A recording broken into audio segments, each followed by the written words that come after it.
Good afternoon, everybody, and welcome to the 18th annual Joshua and Verona Whatmough Lecture in Linguistics.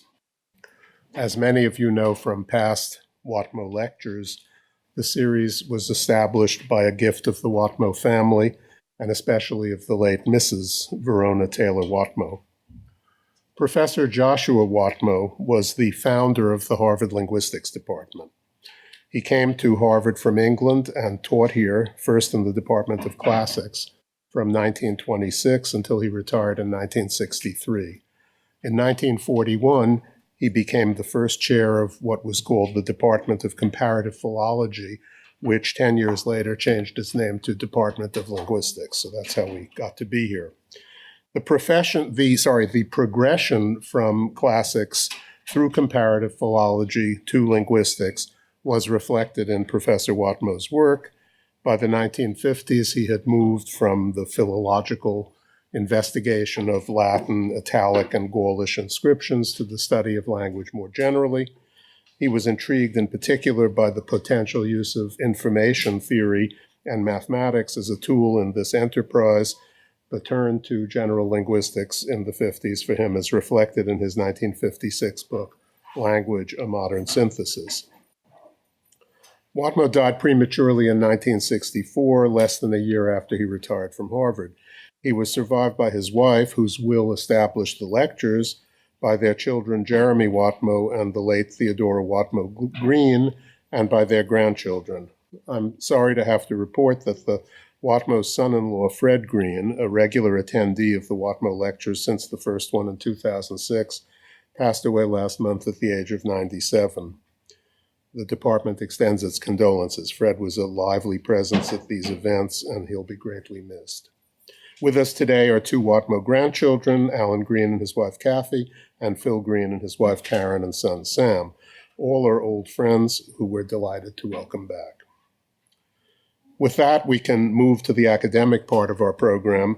And before I hand the floor over, let me just remind you that after the lecture and question period, there'll be a reception in the Harvard Faculty Club a short walk away. Everybody's invited to that. And now to introduce our distinguished speaker, Paul Smolensky, I'd like to call on my colleague, Kevin Ryan.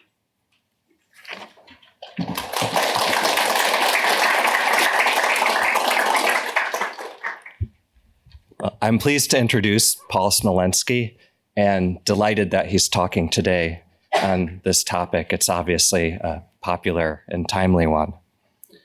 Paul has been splitting his time between two jobs. He's Krieger Eisenhower Professor of Cognitive Science at Johns Hopkins University. And he's also a senior principal researcher in the Deep Learning Group at Microsoft. This summer, he'll retire from Johns Hopkins to work full-time at Microsoft Research.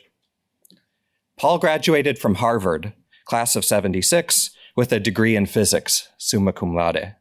He then earned his PhD from Indiana University in 1981 with a dissertation on quantum field theory titled Lattice Renormalization in Phi to the Fourth Theory.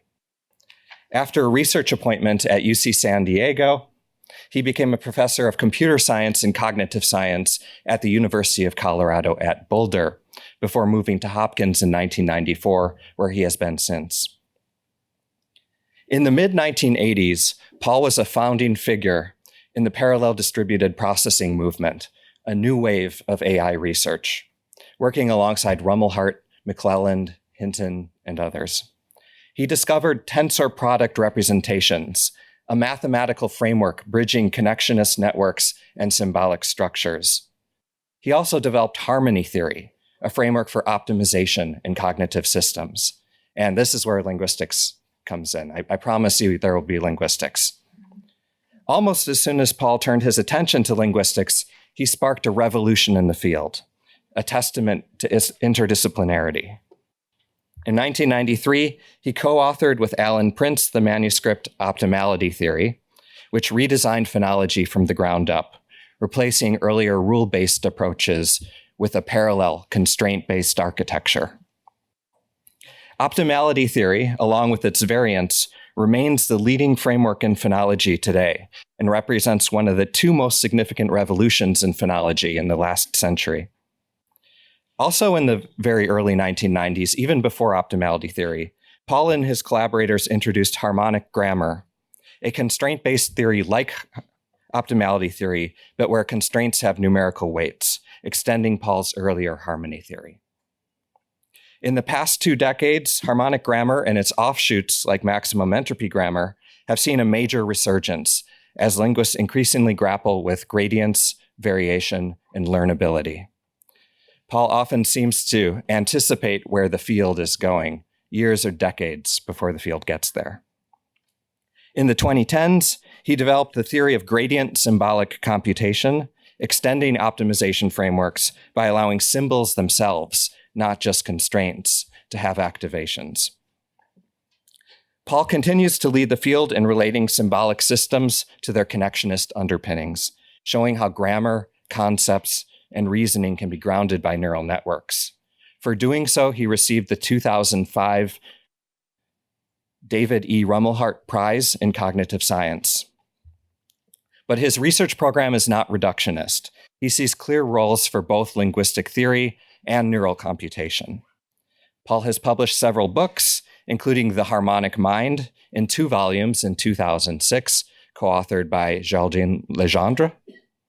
His recent work in both academia and industry addresses neurocompositional computing and mind-brain networks, which impose interpretable mental organization over the chaos of neural nets. Please join me in welcoming Paul as he speaks today on the question, do the syntactic abilities of generative AI systems falsify fundamental principles of generative linguistics?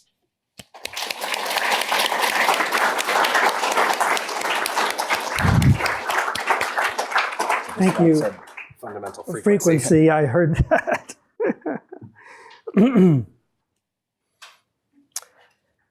Okay, thank you very much for the invitation to this. It's a great honor to this event, and for your generous introduction, Kevin.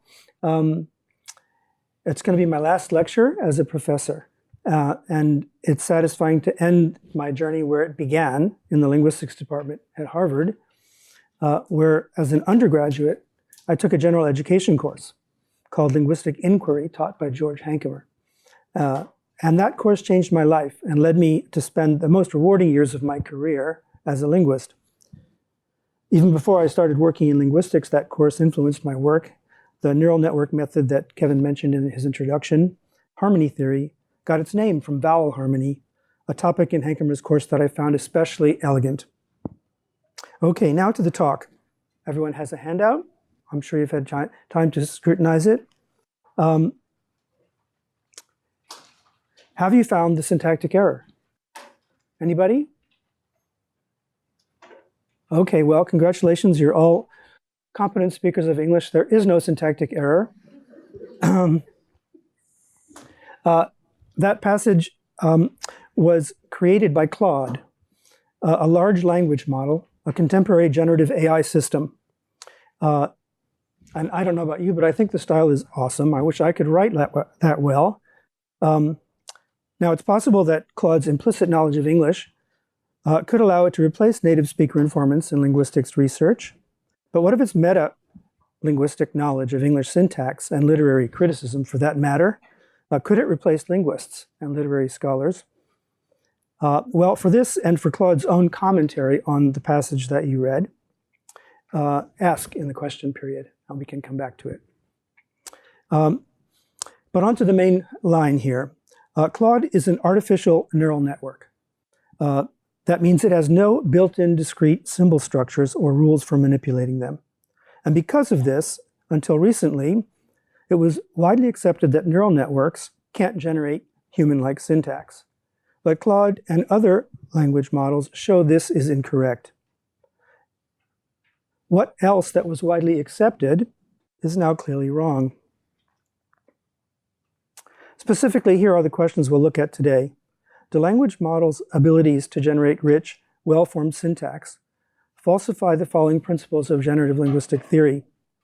Generating natural language with rich human-level syntax requires use of symbol systems, symbolic grammatical rule systems specifically.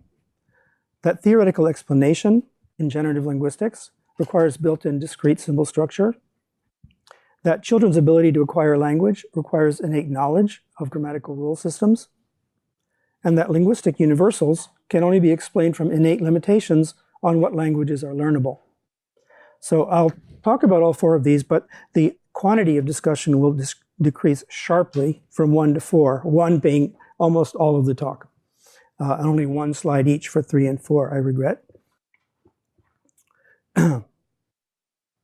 Okay, so here's the argument that I'm going to present today. You can see it's a bit involved. It requires a lot of technical notions which might be unfamiliar to some of you, so I'm not going to go through the argument now. I'll take it step by step and introduce the technicalities as we proceed. We start with the observation that natural language syntax has been understood as abstract symbol manipulation. To see what that means, here are a number of key properties of abstract symbolic computation. Representations have part-whole structure. They compose of constituents. These are typically hierarchical in nature. They have abstract roles that constituents fill. They contain atomic constituents called symbols, and so forth.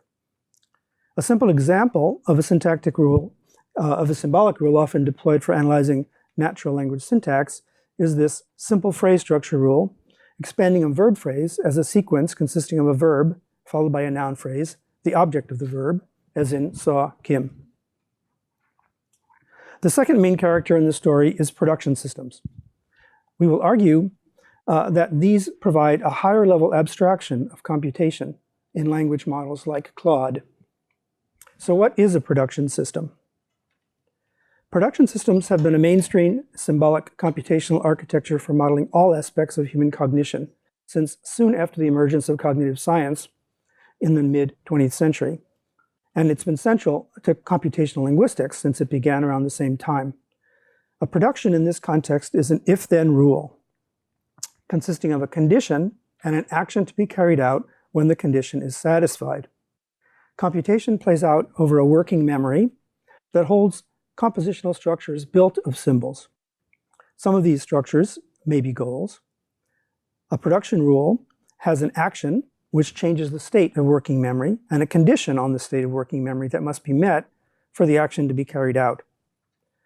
So our rule VP goes to VNP, expanding a verb phrase into a sequence of a verb and its object noun phrase, might be formalized as a production such as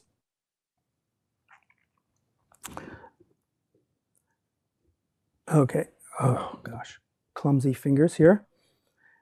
If the symbol structure goal equals generate verb phrase appears in working memory, that's the condition, then perform the action, replace it with the symbol structure goal equals generate verb, then generate noun phrase.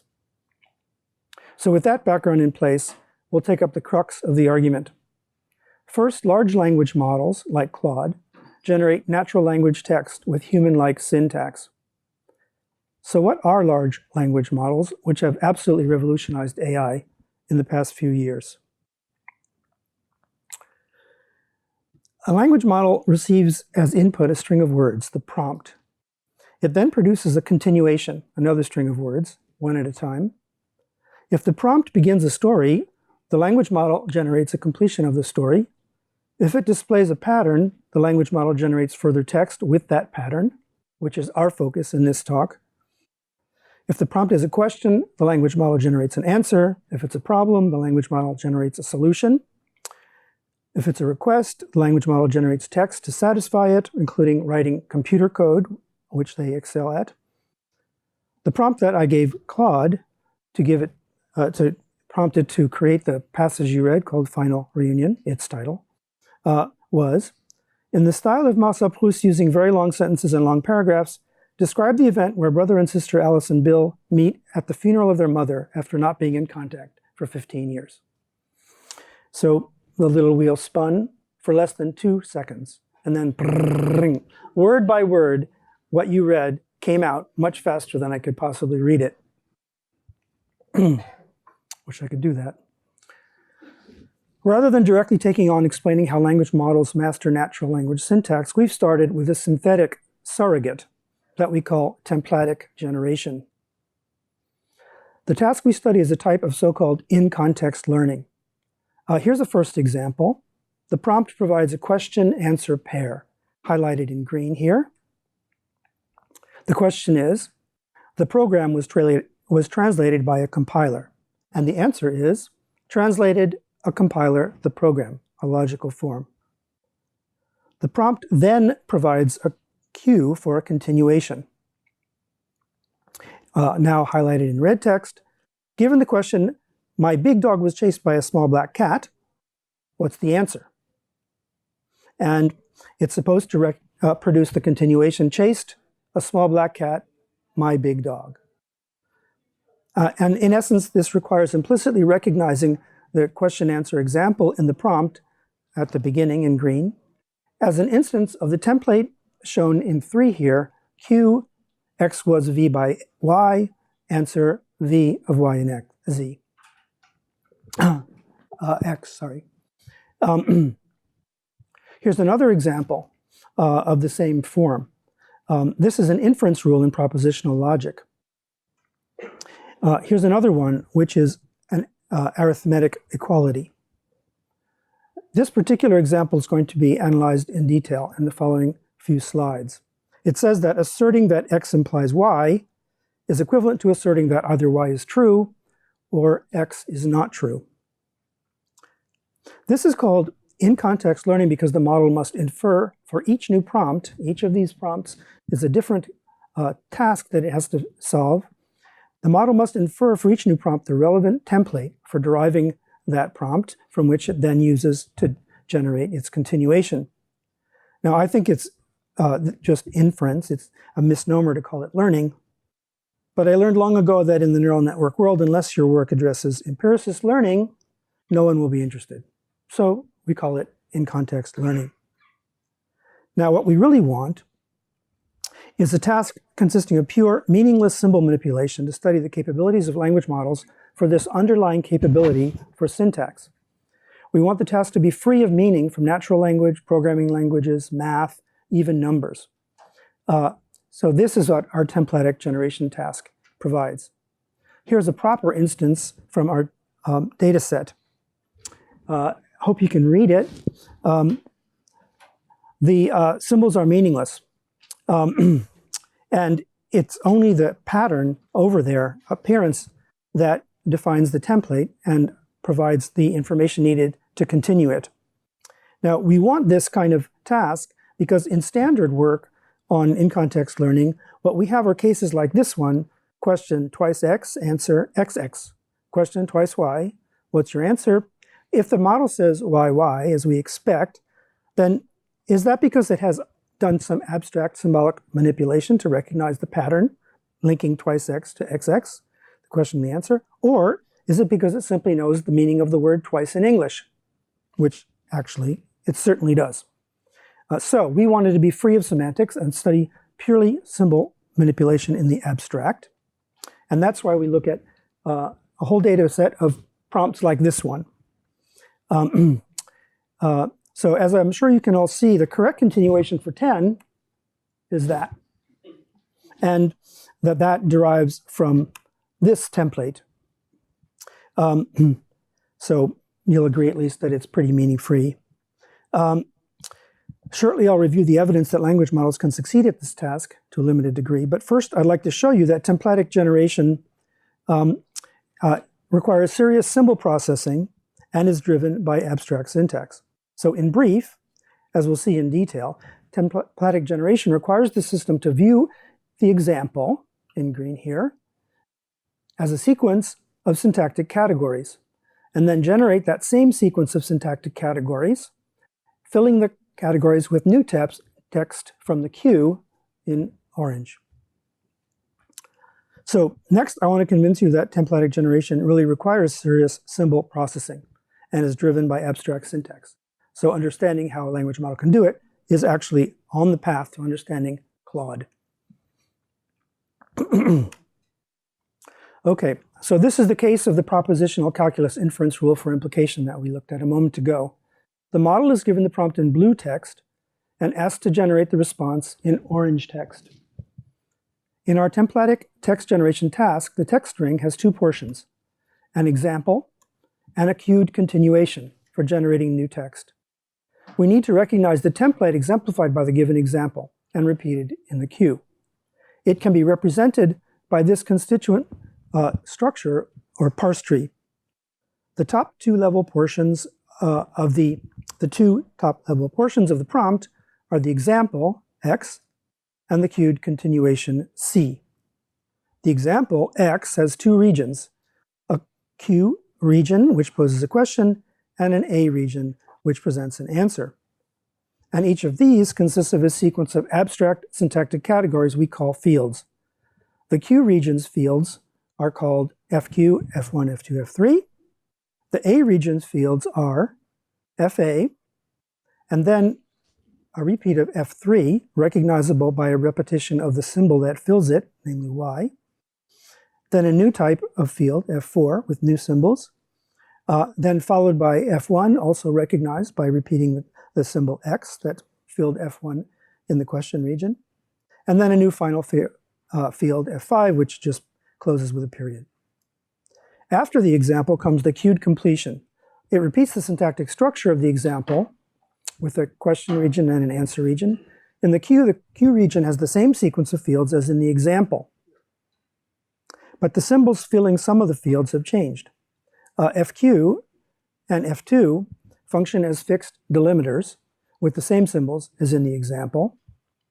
They delimit the range of the variable constituents, F1 and F3, which have new values in the Q region. F1 was X, but is now U and V. F3 was Y, but is now Z. The task is to fill in the template using the material given in the queue. The sequence of fields of the queue's answer region here is the same as in the example. The new answer field gets filled in with the new symbolic values given in the queue. The new A region is the continuation that the model needs to generate as its output, where the orange symbols are. And it starts off with that sequence with F3 as in the example, but now it's filled by Z. And F1, when it gets there, is filled by U and V. Okay, are we together? Yes. Okay, thank you. How do we generate these new symbols? First, we compute the parse structure of this prompt, shown here already, and I'll discuss that shortly. The parse reflects a set of constraints on the prompt that define the version of the templatic task, generation task that we're studying. Then we begin text generation by starting from the final symbol of the prompt, A. That's the last symbol before we start generating our answer. We identify its field, and then find that same field back in the example. That's step one. We next identify the example subsequent field, F3, and that's step two. We then find that back in the queue to get its new symbolic value, step 3, and finally copy that symbol, Z, to the end of the prompt, generating the first new symbol, Z. Okay, so to review, we see that the A region consists of a sequence of fields, FA, F3, and so on. Therefore, the continuation follows the final A with the same sequence, starting with an F3 field, which now in the queue has the value Z. So these 4 steps are used each time we need to start to generate a new field. It's called next field, this operation. Remember it, we'll return to it shortly. Another operation called continue field is used to continue to generate the symbols in a field that's already been initiated, such as the U and V field, which requires copying several symbols before moving to the next field. Okay, so the takeaways from this complicated slide are generation from a position, capital N, requires retrieving information from position, little n. Finding little n requires a complex parse structure, where we need to make reference to regions and fields and so on. A generation is driven by these abstract syntactic categories. Constituents, like the answer region, need to be copied via their subconstituents. This is symbolic computation and serious symbolic computation. This is the list of properties I identified previously as characteristic of symbolic computation, and our task requires nearly all of them. Okay, so is the task we're studying, templatic generation, really in a position to elucidate how in-context learning is done by language models? Well, here's how well a variety of language models do on this task. And remember, they are not trained on this task. They're just given it de novo. And you see that our friend Claude scores 38%. So on 38% of the prompts, like this one up here, on 38% of those, it produced exactly the correct sequence of output symbols. The best performer is GPT-4, which achieves actually 75% correct. So I'll pause to review the first part of this argument. Natural language syntax has been understood as abstract symbolic computation.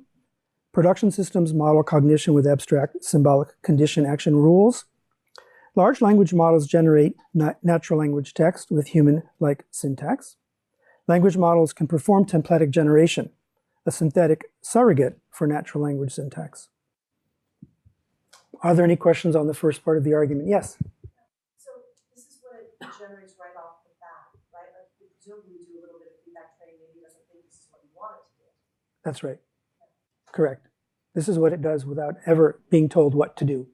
It's just given a sequence that displays a pattern, it recognizes the pattern, and it goes on and generates new text. With the A little bit of feedback, does it get much, much better? We haven't done that, but I'm sure it would. Yes? For the Q and A symbols that denote question and answer, are those also random or are there, Those are fixed. those are fixed in like natural language, like question answer or something like that? We just use Q and A as single letters. But if what you're implying is that it recognizes that this is a question answer situation, I think that is correct. Yes.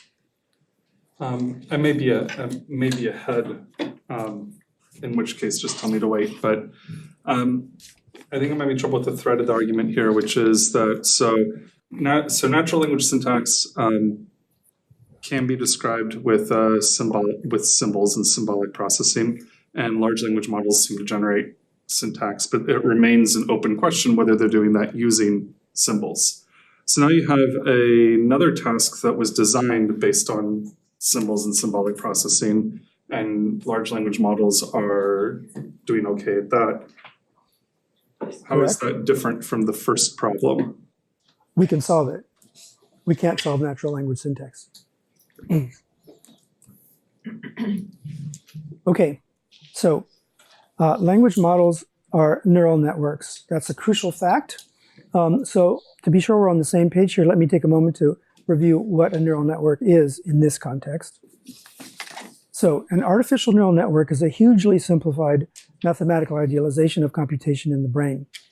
It's a network of interconnected numerical processing units, or neurons, each with an activation value representing the degree of excitation of this neuron. It's typically drawn like this, where each disk is a unit and each arrow is a connection along which activation flows. Built into neural networks are representations which are activation patterns or activation vectors, a list of numerical activation levels, which can be drawn like this, with the area of a disk representing the activation level of the corresponding unit. Built in too is a process for generating an output representation from an input representation which has been given to the model. Activation spreads across weighted interconnections from the units hosting the input to those hosting the output, from the red ones to the green ones in this picture. Built in as well is a learning process that slowly adjusts the interconnection weights to make the output vector closer to the correct output provided by a teacher during training. These networks have symbols only in the inputs and outputs which are external to the network per se. In the input, each symbol is encoded as a learned activation vector. At the output, the symbol generated is the one whose encoding vector is closest to the activation vector that's generated within the network's output units through spreading activation. Language models are essentially trained to predict the next word given the preceding words for every word on the internet. Now, crucially, neural networks lack discrete symbol structures and rules for manipulating them. And it's exactly because neural networks have no built-in capabilities for abstract symbol manipulation that Claude's beautiful syntax raises our 4 questions about linguistic principles. So to review those questions again, here they were. We'll start with question number 1. Do language models' abilities to generate rich, well-formed syntax falsify the principle that says generating natural language with that kind of syntax requires use of symbolic grammatical rule systems? My position is not if they have grammatical rule systems hidden inside. Could they have these kind of rules hidden inside? Well, the technical result that licenses this talk is that certain networks can have rule systems for abstract symbol processing, specifically networks with so-called transformer architectures. And that is the architecture that Claude and many other language models use. By abstract symbol processing, we mean recognizing and generating abstract syntactic structures, like the synthetic ones specifically, of the templatic generation task, not yet language, syntactic structure in natural language. So we've shown that transformers could have rule systems, and I'll lead you through that demonstration. But do they? Well, for that, I'm afraid you have to stay tuned and wait for the results of ongoing work. And I'll say a bit more about that later. So then, what is a transformer network? So this is a key step in the argument. Most language models are transformer networks, which incorporate attention. Let me give a somewhat extended explanation of what a transformer network is. And ask for your indulgence if you already know. Okay, so in a transformer, like any other language model, a sequence of words is given as input, the prompt. And I showed you what the prompt was for producing final reunion.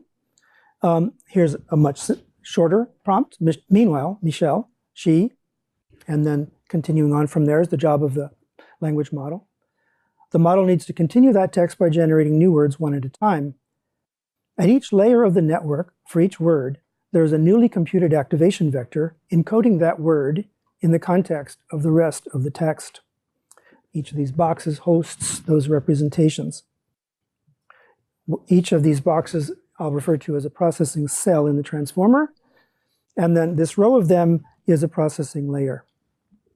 So let's zoom in on the yellow processing layer right now. Just keep track of the fact that we're using various versions of N to label the positions at which these words lie. Okay, so each word's encoding contains a keyhole activation vector, normally called a key, but I'll call it a keyhole for reasons to become evident. Each word's encoding contains a keyhole activation vector and a value activation vector. The values are information that's ready to be shared, and each keyhole controls access to its corresponding value.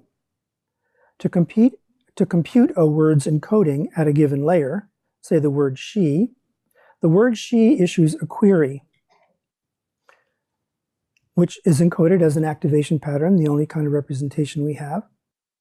This is compared to the keyholes of all the other words in the layer.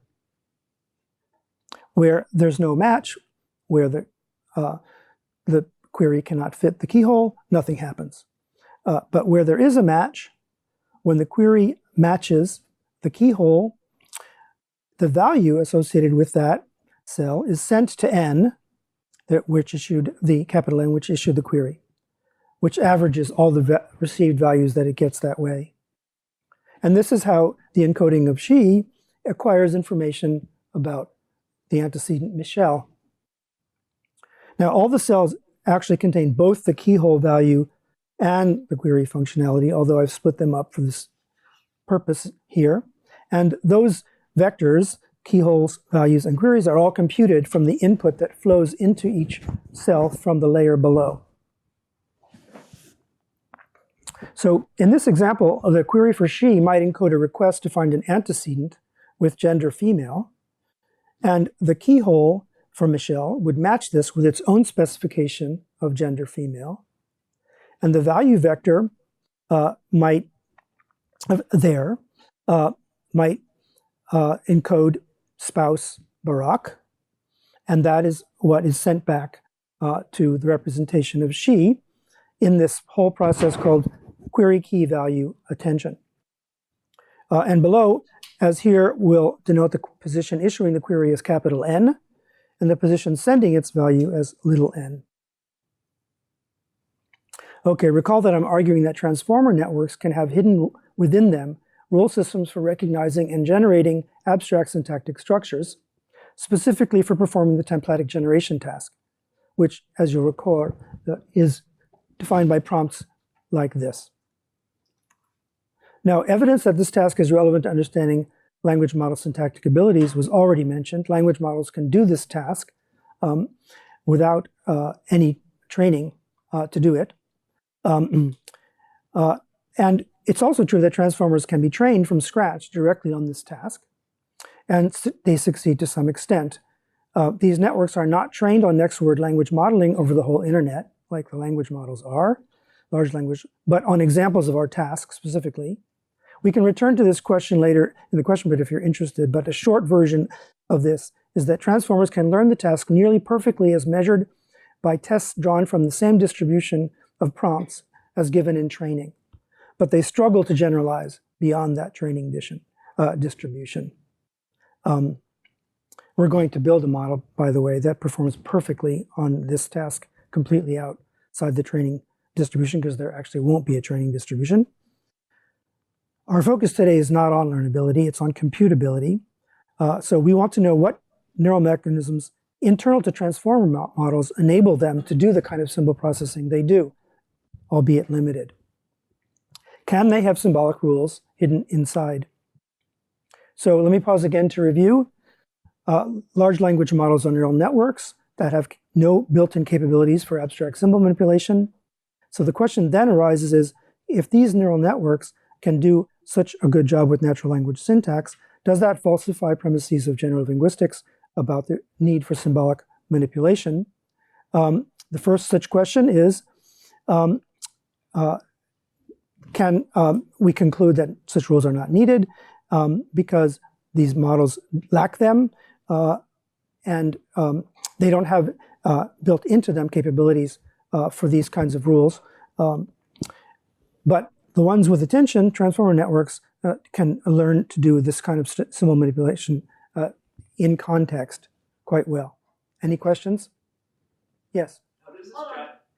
If you could wait for the microphone for accessibility issues for the questions, that would be great. Thank you. Oh, We're gonna pass it I have down. a loud voice. It picks up from the recording, so if you could just wait for the microphone, that'd be great.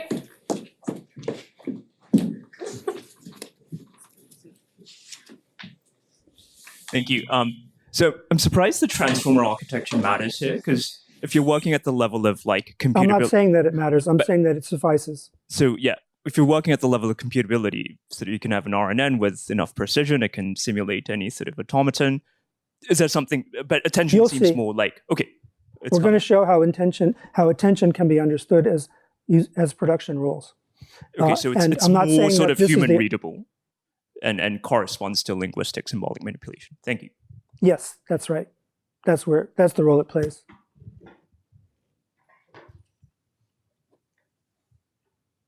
Okay. So the next point is a pivotal one. It says attention can implement production systems symbolic condition action rules. That's why we're talking about transformers. Query key matching can implement symbolic conditions, and value passing can implement actions.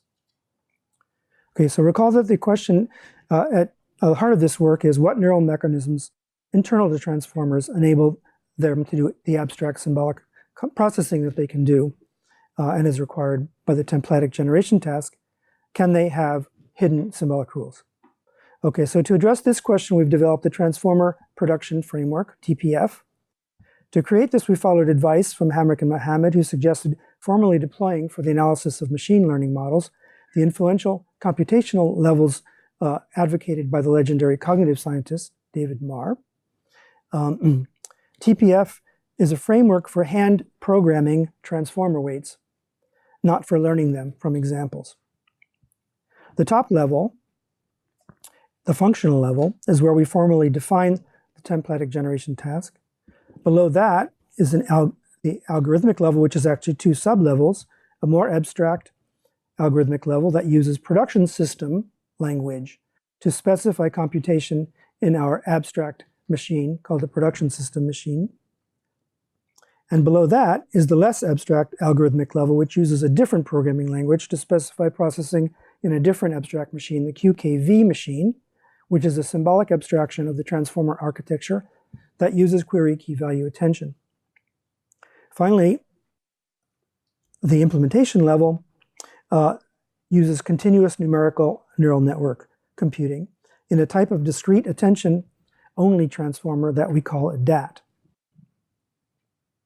We have built a series of compilers, one that translates symbolic production system programs into symbolic QKVL programs, and another one that translates those into the numerical weights for the DAT neural network. And loading these into our network gives a running transformer network. This is a neural network that provably performs abstract symbolic processing, the templatic generation task specifically, in which we understand how 100% of the units and 100% of the connections produce correct outputs. Here's what it looks like. So this visualization of the DAT, the discrete attention transformer, running our program for performing the templatic generation task. These are the symbols that are given to the transformer as input. And each square above each symbol is a transformer cell that has a query key and value vector, which are shown here using their symbolic interpretations. This just shows 3 of the layers. There are 29 altogether. At the bottom of the display are the steps of the program, each computed by a network layer. Okay, so just a reminder that what we're talking about is a framework for hand programming transformer weights, not learning them from examples. Development of the TPF starts at the functional level, where the templatic generation task is formally defined. I've already spelled it out for you in this slide previously, and I'm not going to go further into that here, but this is the basis of formally specifying what the task is that the model is going to be solving. Now we descend to the higher algorithmic level. We'll return to the operation that we called next field for finding the next field to generate, and write it as a program running on an abstract symbolic machine we call the production system machine. So here's how a parse of the input looks in the production system machine. In the production system machine, at any moment during computation, the state of each symbol in the prompt and the continuation that's produced is a discrete variable value structure. The initial symbol's computational state is the structure here. The structure of the parse is encoded in the structural variables, region, field, and so on. The example question region, XQ, is encoded here, and its internal field sequence, FQ up to F3, is encoded here as the values of the variable field. This is a method for encoding hierarchical structure that was proposed by Jeff Hinton in his GLOM architecture. It's convenient to define for each state variable x the associated variable previous x, or x star, such that at any given position m, the value of x star is the value of x at the position preceding it. Okay, now please bear with me for one more technical slide. I want to skip the details but try to convey the main ideas that underlie the primitive operation of our new programming language. Okay, so we need to generate symbols to fill the sequence of syntactic categories or fields that define an answer region of the continuation, which itself is copied from the field sequence for the answer region of the example. To produce the first new symbol, Z, processing at the last existing symbol, A, in a position that we call capital N must assign its state variable next symbol the value z. To do this, capital N must retrieve information from another position we call little n, identified by values of state variables. That position specifies the next field that needs to be generated, F3, which we then store back at capital N in a new variable, F prime. All of this is formalized as next field 1 that performs steps 1 and 2 of the algorithm we sketched out earlier. Steps 3 and 4 can similarly be performed by a production, next field 2, which completes next field by assigning next symbol variable the value z in position capital N. Here's how these are written in our production system language. There's a condition on the values of the variables at capital N and little n, and an action that sets values at capital N from values at little n. This is a type of rule-based symbolic computation that we believe transformers are made to implement. Okay, the generation productions crucially rely on the parse structure. Where does that come from?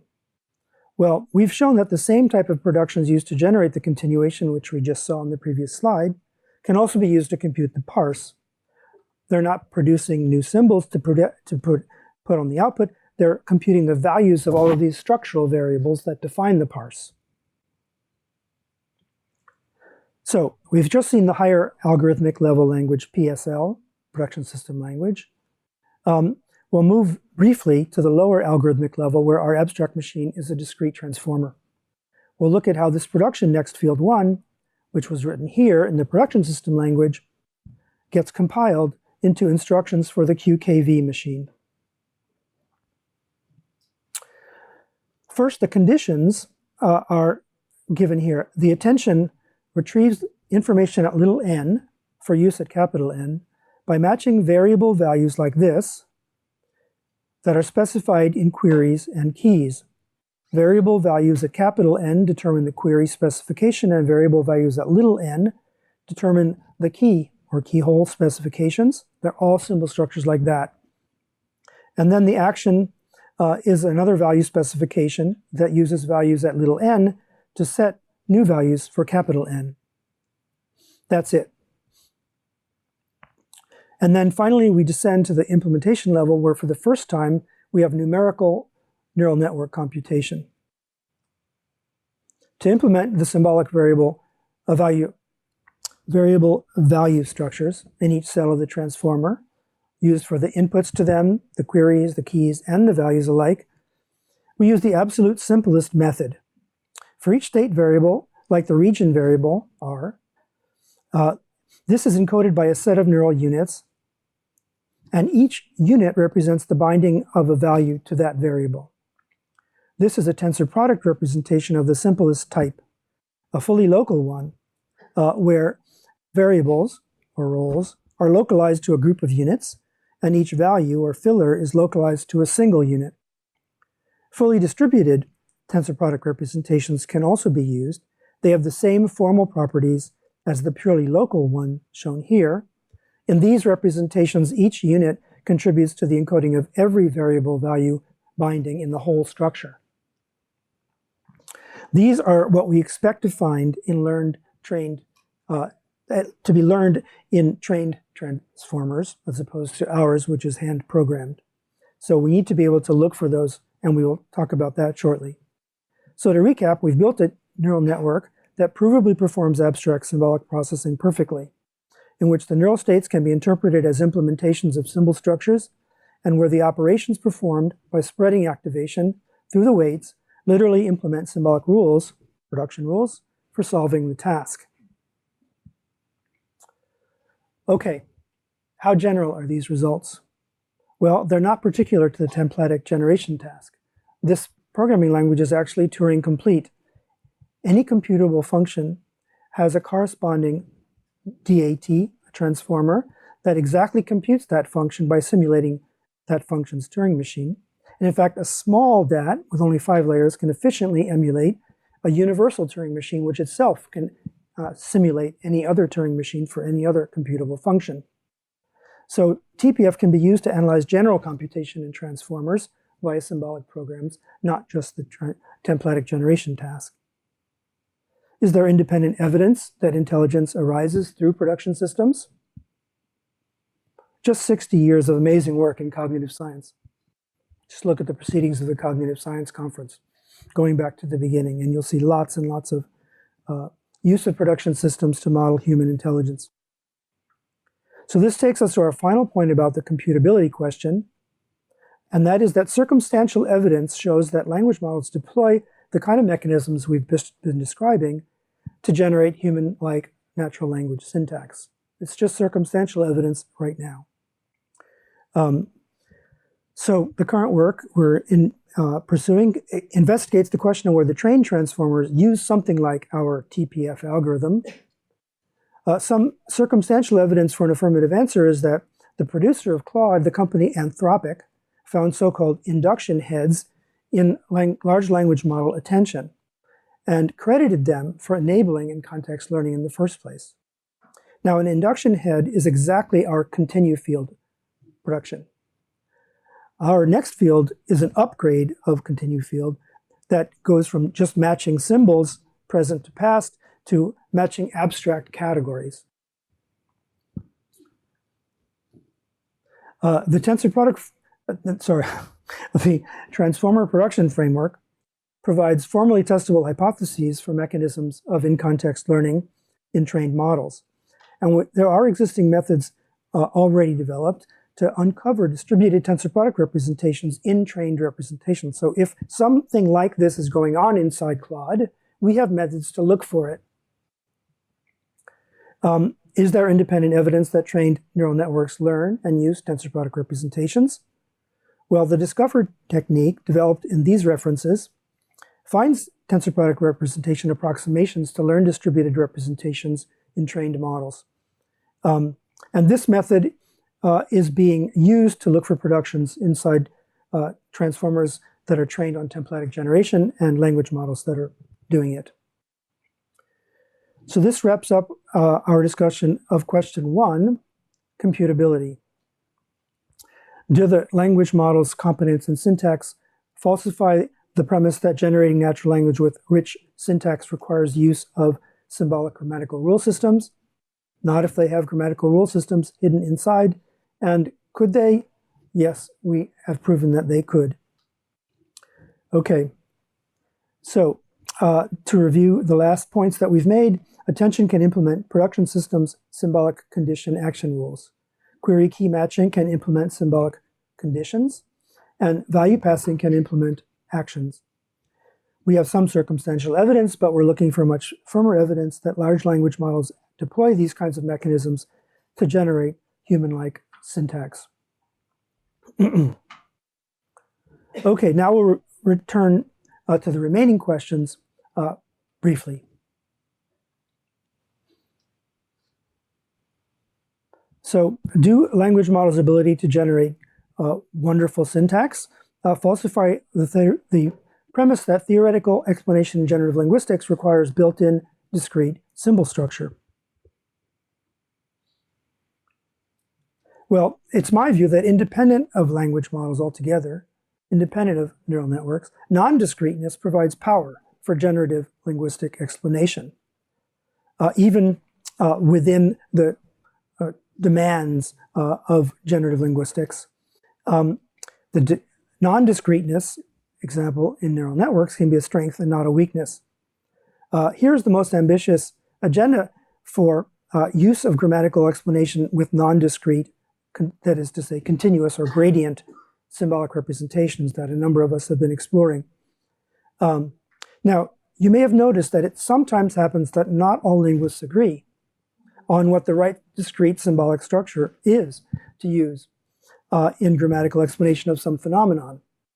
Now, according to the structural blend hypothesis, when evidence D is explained by discrete structure S and favored by some linguists, but evidence D prime is explained by an alternative discrete structure, S prime, favored by other linguists. Then, according to this view, both structures are actually correct, partially. A weighted blend, WS1, WS plus W prime S prime explains all the data, D union D prime. Okay, when symbols and structures have continuous activation values, it makes perfect sense to talk about a weighted combination of two structures. We've carried this out in some detail for French liaison in phonology and for structural ambiguities in prepositional phrases with Najong Kim, who's here somewhere. I saw her. There she is. And you can find a review here for other work on use of gradient symbolic representations for grammatical explanation. I'll also mention quickly in passing that we have shown that symbolic grammars can be implemented in a type of continuously processing neural network, which on each run generates the distributed tensor product representation of a tree, usually grammatical. This figure shows the continuous parsing of a sentence presented incrementally to the model one word at a time. Each curve shows the activation level over time of one symbol at each position in the tree. These models have been used to account for grammar-driven sentence processing effects like garden pathing and structural priming. So to summarize, independent of language models, gradedness carries explanatory power for generative linguistic explanation. The non-discreteness of language models can be seen as a virtue and not a handicap. Okay, question 3.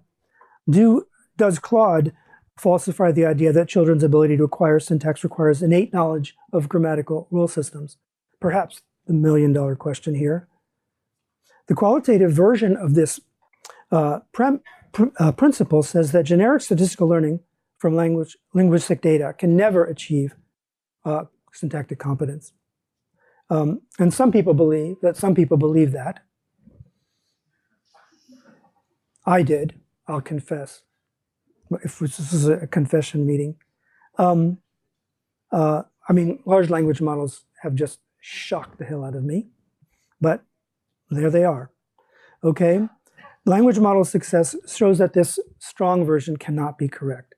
Even just training to predict the next word suffices to learn how to perform powerful abstract symbolic processing through in-context learning. But there is a more moderate version of this, which says generic statistical learning from human scale linguistic data cannot achieve competence. Language model success does not show that this is false because language models, they're called large for a reason. Language models have existed for a long time. All of this shocking stuff comes from large language models with billions of connections, trillions sometimes. And these can only succeed the way they do when they're given the equivalent of 20,000 years of linguistic evidence. Okay? So, the crucial open question is what kind of inductive learning biases could enable language models or other statistical learners to achieve human scale competence with human scale learning. And this is an active research area. Another question is, how does predicting the next word, for God's sake, predicting the next word, how does that lead these models to be able to do abstract symbol processing? Shocking. Okay. I'll put in a little plug for a student's work on showing that language models can learn representations that phonologists will recognize that reflect the phonological patterning in, for example, Turkish vowel harmony. So there's lots more work that would take another talk to show how recognizable linguistic structure is emerging inside these models. Finally, does Claude show that linguistic universals, that it's false, that linguistic universals can only be explained from innate limitations on what languages are learnable? My view is not in the least. Work with language models to date says almost nothing about this question. Now, there's every reason, I would claim, to believe that large language models could learn universal violating languages as easily as universal respecting ones. Hale and Stanievich show that when trained on data from multiple languages that all satisfy the word order constraint, a universal called the final over final constraint, a language model does not learn to respect that constraint in at least one language, Basque, despite the fact that the Basque data it was trained on does respect this constraint. This universal is a very general prohibition against phrases, of which this is one type of example, using words from English rather than Basque. The universal bans a phrase with a head word on the right, here an auxiliary verb, that contains a complement phrase inside it with its head word on the left, here a verb. Now, it turns out that universal respecting biases can be created for neural learners, but these learners do not do generic statistical learning. That also was a shock to me, that you can embed in the initial weights of a neural network information that will cause it to learn universal respecting patterns well and much slower to learn universal violating ones. Okay, so here's a quick review of questions 1 through 4. Does Claude falsify the idea that generating human-level syntax requires symbolic grammatical rules? Not if they have, if Claude has grammatical rules hidden inside, and they could. We've shown how they can have production rule systems for abstract symbol processing in them. Do language models' syntactic abilities threaten the principle that theoretical explanation in generative linguistics requires built-in, discrete symbolic structure? In my view, yes. They illustrate how non-discrete numerical representations can support strong grammatical competence, and there's independent research showing this holds for linguistic explanation as well as language generation. Do language models' syntactic abilities falsify the principle that children's ability to acquire syntax requires innate knowledge of grammatical rule systems? Yes, for the strong version, asserting that no amount of generic statistical learning from language data can ever achieve competence, but no, for the weaker version stating that learning language from human scale data requires some innate knowledge of grammar. Finally, do these models' startling ability to generate well-formed syntax falsify the principle that linguistic universals can only be explained from innate limitations on what languages are learnable? Not at all. The imperative from language model success, in my view, is to determine what learning biases are needed for a system to learn from human scale data universal respecting languages, but not universal violating ones. And this is exactly the research question that generative linguistics has always been focused on. Thank you for your attention.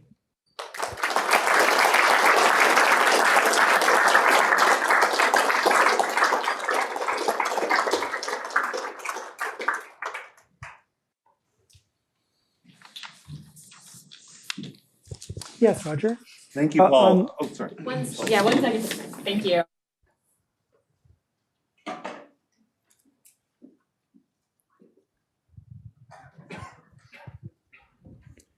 Thank you for a very thought-provoking and intellectually rich talk. Thank you, Roger. I have a very high-level question, which is, I guess, maybe one way of phrasing the question is, do you think that LLMs, or let's say the architectures that LLMs use, or so the body of knowledge and practices that surround LLMs, are they actually helping us get closer to the answer to this kind of question? So it is, and one concern I have in terms of, I'd like to think the answer is yes, but I think there are, going back sort of before the current era of deep learning, I think we were for a long time dealing with systems where we could talk much more cleanly, and there was theoretically, the theoretical link to the empirical link of like what an inductive bias is, relating to then an implemented computational system, like how it's going to behave. There are other kinds of models that, for largely engineering reasons at least, it was much easier to talk about that relationship. And there are a lot of practical exigencies with modern neural network architectures, like training, regimen, dropout, the nature of penalization inside the models that make it very complex to sort of separate. For example, think about the application of Mars levels to an actual practically trained neural network on, say on next word prediction. And it seems like I'm concerned that makes it much more difficult to do that kind of theoretical analysis and get closer to answering these questions. So, and I hope the answer is, yeah, we can still be optimistic, but what do you think? So my hope was that by doing this case study of some abstract syntactic processing, that we would develop a kind of model in the abstract sense of the word for how this kind of investigation could proceed. So we have a hypothesis about how the syntactic processing is being done. Somebody else might have a hypothesis about what the inductive biases are that lead learning to predict the next word to give you the kind of abstraction that you get. So if other people have hypotheses about the learning, that something like this could be perhaps pursued.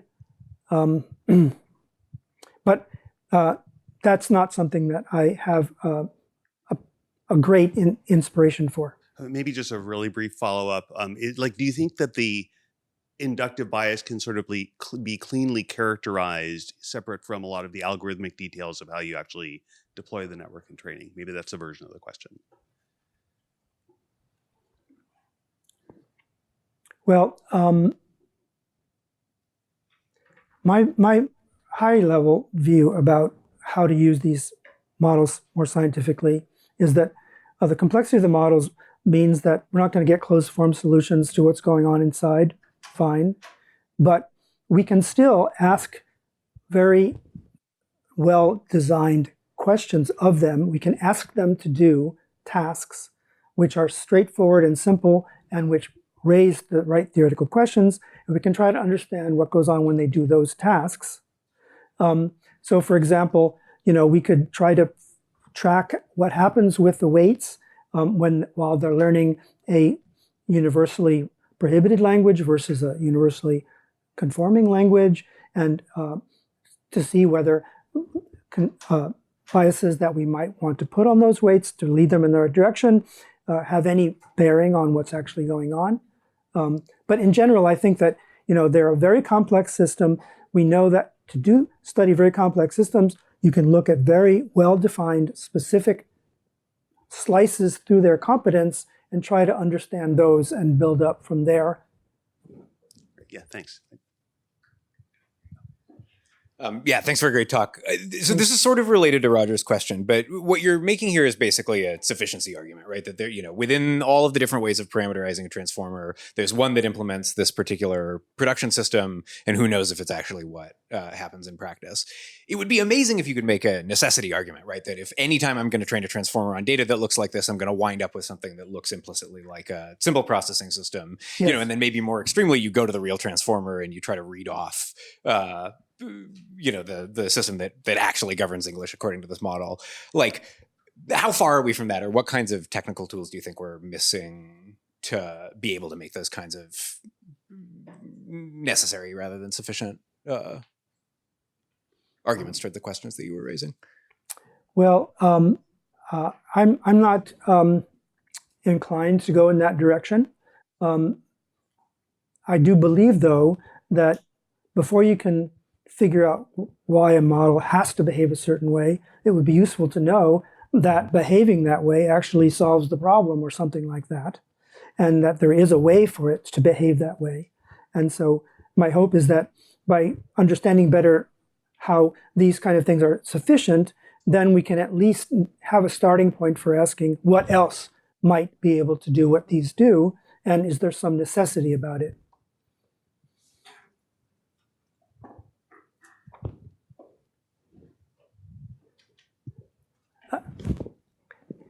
I think we have, I want to intervene and allow Andras to ask a question.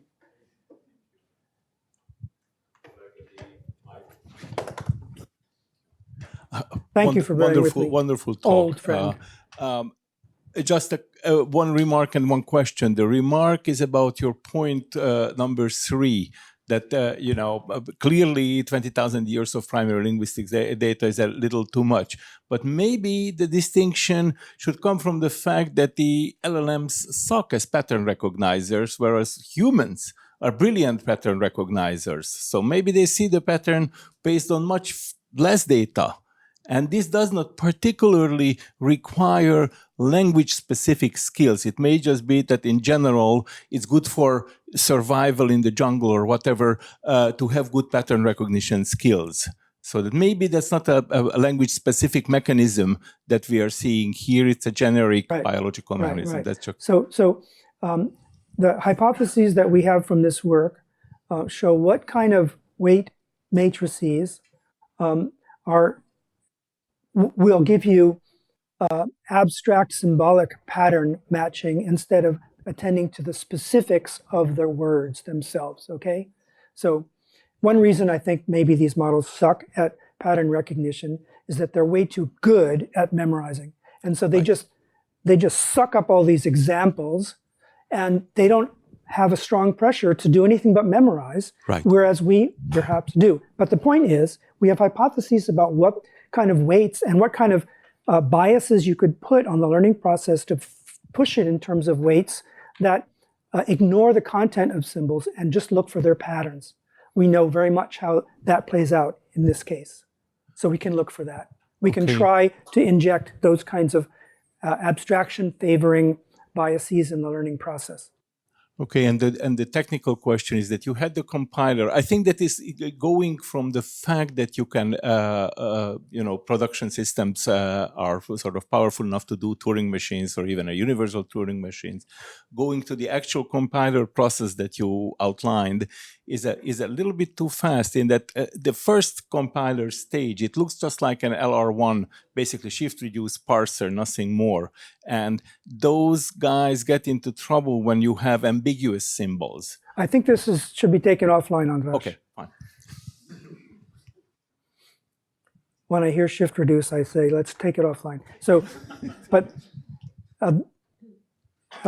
this gentleman had a question and I interrupted him, and then Colin.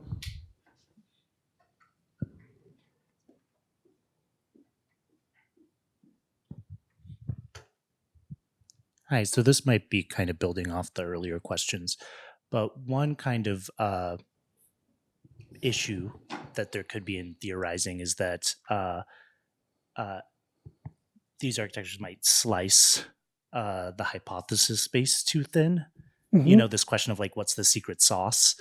And the sort of, I guess, practical aspect of that question is, you mentioned that this is something, we're talking about transformer architectures more broadly, but then you showed some benchmarking from a range of transformer models. Yes. And only some of them can do it. And so getting back to this sort of question of what the secret sauce is, how that might tie into some of the later points like learnability and so on, if they're all, capable in principle, let's say, of implementing what you showed, is there some heuristic you have for why you would see this variation across the range of models in this family?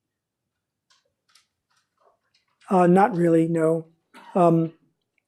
Other people are probably much better at that sort of thing, but when I look at the literature on that, I just see a scatter plot of data that's completely random. So I can't project structure into that. And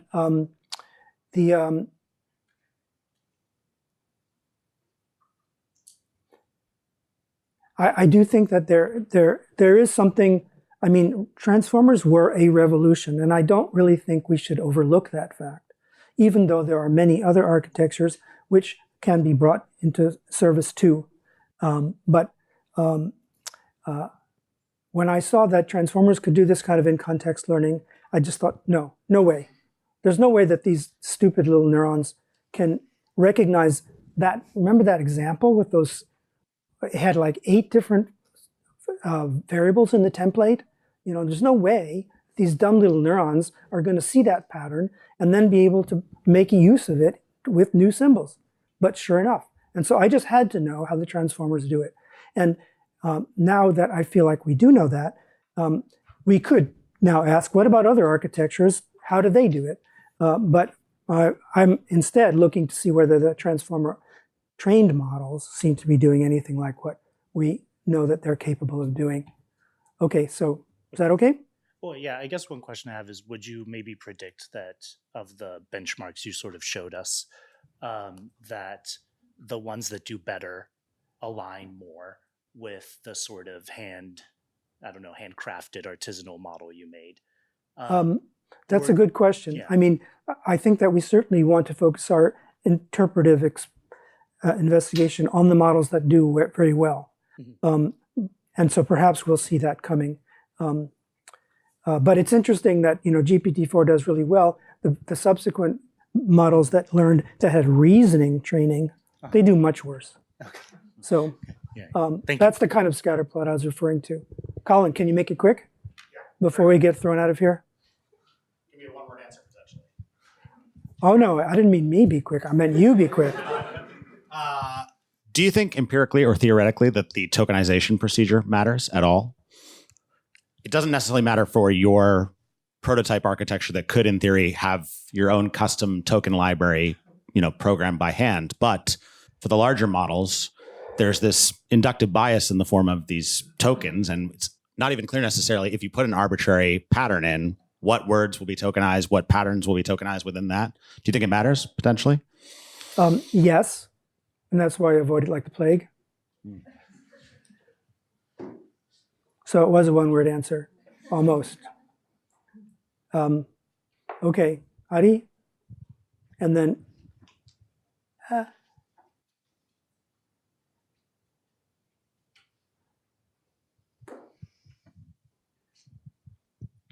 So I guess, how has your view on the nature of connectionist computation changed since the harmonic mind, if at all? Do you think the sort of computation that you proposed there, which does seem to have some differences between compared to the post sort of production system, is that sort of still what you believe to be underlying, or at least a good hypothesis for what underlies human competence? Is this just one example of an implementation of that sort of view, or has your thoughts on this changed?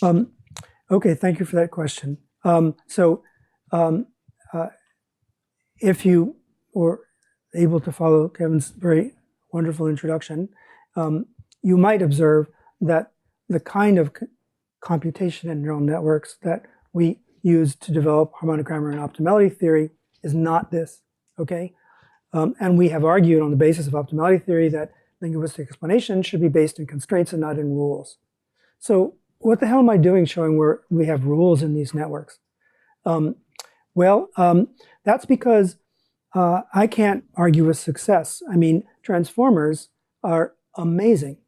Now, in more recent years, models that do more constraint satisfaction, harmony maximization, optimization-based computation have been brought up to speed, and I'm anxious to see whether what the kind of computation that we advocated in the harmonic mind and optimality theory and so on can be seen to be at work in language models that use optimization-based architectures, which the transformer doesn't really do.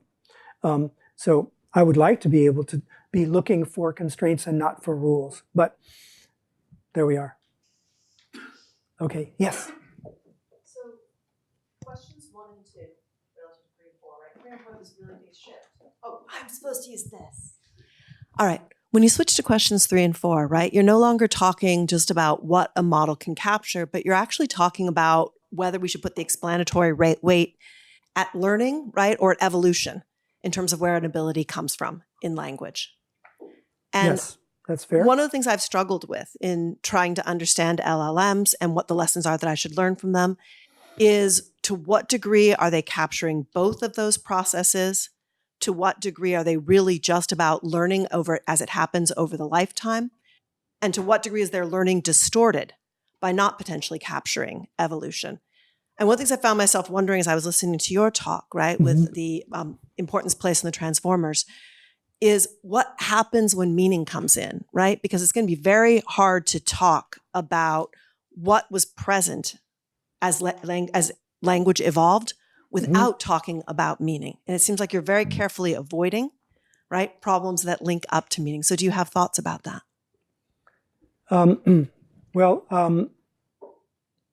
I would tend to agree that this kind of generative AI work has not invested in what kind of, not much in what the role of evolution might be in designing an architecture for cognition. So it's not surprising to me that we don't have a lot to say about that question from this kind of work. It was an accident that transformers were discovered and that their power was discovered, and so I'm trying to understand that.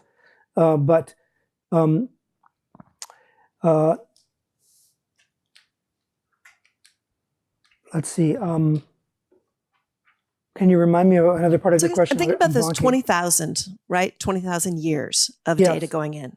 Part of what the transformer has to discover with 20,000 years of data is probably a lot about the representation of events, of categories. About meaning, right? Yeah.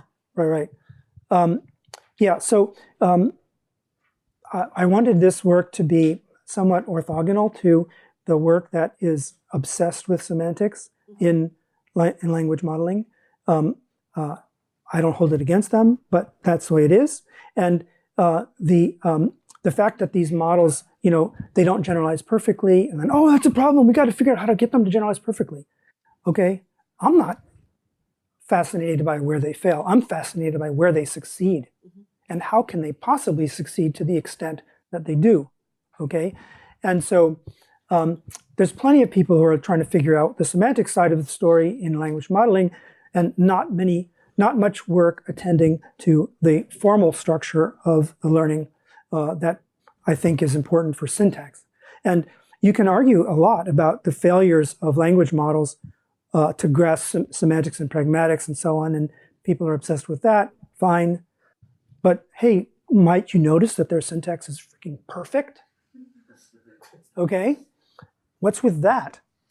So, okay. A couple of questions that are probably open-ended, but the very first slide, or one of the first slides where you showed the different systems performing wildly differently. Yes. They're all using 20,000 years of data, right? Yes. And transformer architecture. We're talking about the large language model table. Right. Yeah. Yep. Right. Why the difference between so much? How do you describe the gap? Noise. Noise? Yeah. Okay. Like I said, noise. I said, when I look at the literature to see what's the signal as to where things are working, where things are not working, what architectures are doing better, what are doing worse, I see noise. And that's just me. No. I'm answering your question. Got it. And the other thing that comes to mind is contamination. Contamination, did you say? Yep. Model contamination. What do you have in mind? I don't know if 60 years of cognitive science worked, but is it possible that some of the work that you had published 30 years or 40 years ago had the template thing that may have been read by some transformer model and memorized and used? If something was written about templatic generation in the literature and these models were presented with it and they could translate what they read into solving that problem, I want to understand how that happens. And one last question: the recent work that been published by Anthropic on the circuits. Yes. Is there any connection between that and this work? I'm not quite able to. I haven't quite read that yet, but was curious. Well, I mean, the beginning of that was the induction heads, which I mentioned, so my view is that that's very, very low level stuff. You know, you want to know what comes after the letter X, find the last time X appeared, what happened after that? Oh, let's just do that, okay? And they said, this is amazing, and I don't think it's amazing in the least. But to say, you know, what I just generated was a determiner. What should I do next? Oh, what happened last time I generated a determiner? Oh, it followed that with a noun, so maybe I should follow it with a noun. Now we're getting someplace interesting. And so that's what next field is, how it's an upgrade over continue field. Thank you for the question.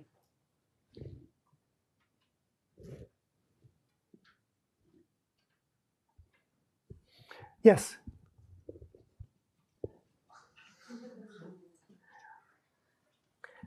Probably not considered polite to throw those things.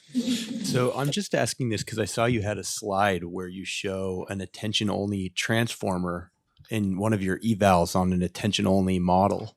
Because a lot of what you presented here pertains to not just a transformer architecture, but the attention mechanism and some universality proofs for what the attention mechanism can do. So I'm just wondering what you think, because they're in there and it's sort of this empirical engineering process of what the transformer architecture is and why it's built that way, what you think the MLPs are doing in a transformer. Well, in our task, we need to shuffle symbols around. We don't need to extract their meaning. We don't need to attend to their identity beyond being able to reproduce their identity. We don't have to transform them.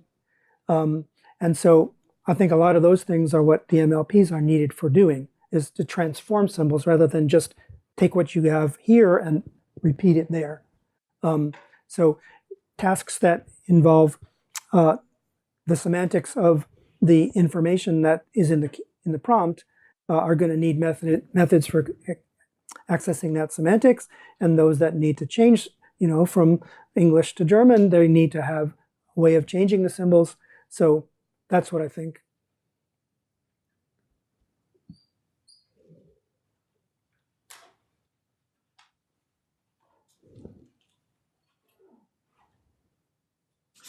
Oh, come on, you guys. You can't be tired out that easily. I mean, I only gave you, what, 65 slides or something? Come on. Okay. I think we should stop. And